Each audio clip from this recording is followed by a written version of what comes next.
The train station was loud, cold, and restless, filled with echoes of footsteps and tired sighs. She sat on a metal bench clutching her worn handbag, counting the last $10 she had left for the week. Rent was overdue, her phone was about to die, and hunger gnawed at her stomach. Still, she told herself tomorrow would somehow be better, even if she didn't know how. That was when she noticed the man standing near the ticket machine, confused and frustrated. His coat was thin, his face tired, and his hands shook slightly as he searched his pockets. People passed him without a glance. She watched him hesitate, then step back, clearly realizing he didn't have enough money to buy a ticket. He sighed deeply, rubbing his face like someone carrying a heavy burden. Something about his loneliness felt familiar to her. She had worn that same expression many times before. Without thinking too long, she stood up, walked over, and gently asked if he was okay. The man looked surprised, as if kindness was the last thing he expected. He admitted quietly that he was short on money and needed to get home. His voice held embarrassment, not desperation. She hesitated for a second, glancing at the crumpled bill in her hand. That $10 was meant to buy food for the next 2 days.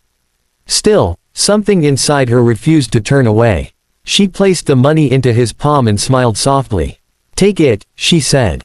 "I'll figure something out." The man tried to refuse, insisting she needed it more than him. But she shook her head, reminding him that sometimes help arrives through strangers for a reason. His eyes filled with emotion as he accepted the money. He thanked her repeatedly, his voice breaking. Before leaving, he asked for her name. She told him, thinking nothing of it. As he disappeared into the crowd, she returned to her bench, unsure why her heart felt lighter despite her empty wallet.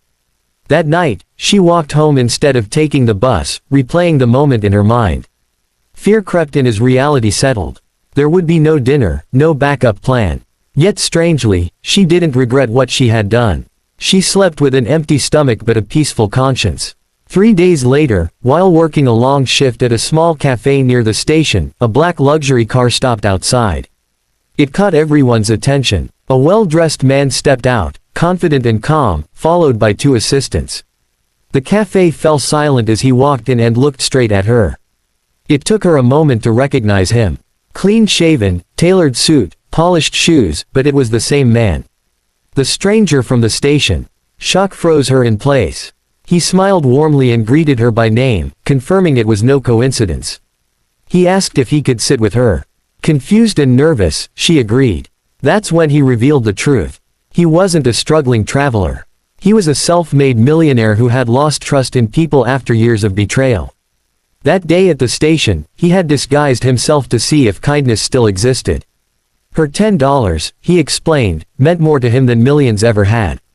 It restored his faith in humanity. She sat in disbelief, barely able to speak. He apologized for deceiving her but thanked her for reminding him who he once was before money changed everything. Then he slid an envelope across the table. Inside was a check worth more than she earned in years. Her hands trembled as she pushed it back, insisting she didn't help him for money. Her refusal made him smile even wider. He told her the money wasn't charity, it was an opportunity. He offered to pay off her debts, fund her education, and help her start the small business she once dreamed about. All he asked was that she never stop being the person she was that day. Tears streamed down her face as she finally accepted, not because of the money, but because someone saw her worth. In that moment, the noisy cafe faded away, replaced by a quiet understanding that one act of kindness can rewrite an entire life. Over the next few months, everything changed. Her bills were paid, her stress lifted, and her confidence grew. She enrolled in courses, moved to a safer place, and slowly built the future she once believed was impossible. The millionaire didn't disappear from her life. He became a mentor, guiding her without controlling her. He admired her strength and humility, qualities he had lost along his own journey. Their bond wasn't built on wealth, but on trust. One evening, they returned to the same train station. He handed her $10 and smiled. "This is where my life changed," he said. She understood immediately. That night, she helped another stranger, continuing the cycle. News of her story spread quietly, inspiring others to believe in kindness again. She never bragged, never sought attention. She knew real generosity didn't need an audience. Sometimes she thought about how close she had been to saying no that day. How fear nearly won. But compassion had spoken louder. And because of that, 2 broken lives found healing. At the train station, among rushing crowds and missed connections, a single $10 bill proved that kindness, no matter how small, always finds its way back, multiplied beyond imagination.